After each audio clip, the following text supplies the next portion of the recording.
ایک 5-6 سال کا ننھا بچہ اپنی چھوٹی سی بہن کو لے کر مسجد کی ایک طرف کونے میں بیٹھا ہاتھ اٹھا کر اللہ تعالی سے نہ جانے کیا مانگ رہا تھا۔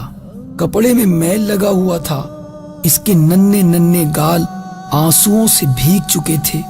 بہت سے لوگ اس کی طرف متوجہ تھے اور وہ بالکل بے خبر اپنے رب سے باتوں میں لگا ہوا تھا۔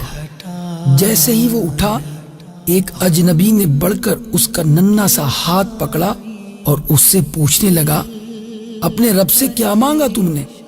اس نے کہا، میرے ابو مر گئے ہیں، ان کے لیے جنت مانگی۔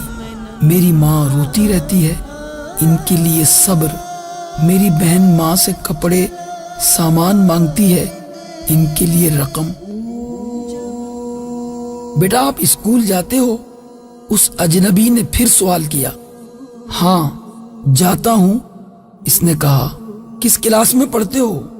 اس اجنبی نے ایک مرتبہ پھر سوال کیا۔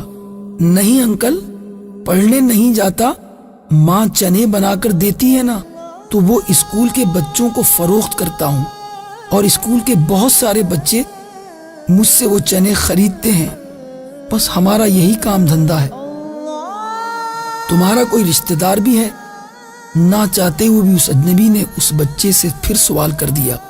پتہ نہیں، ماں کہتی ہے غریب کا کوئی رشتہ دار نہیں ہوتا۔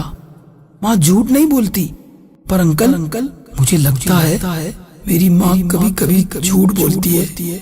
جب ہم کھانا کھاتے ہیں ہمیں دیکھتی رہتی ہے، جب میں اسے کہتا ہوں ماں آپ بھی کھا لو، کہتی ہے میں نے کھا لیا ہے۔ اس وقت لگتا ہے میری ماں جھوٹ بولتی ہے۔ بیٹا اگر تمہارے گھر کا خرچ مل جائے تو تم پڑھائی کرو گے؟ بالکل نہیں۔ کیوں بیٹا؟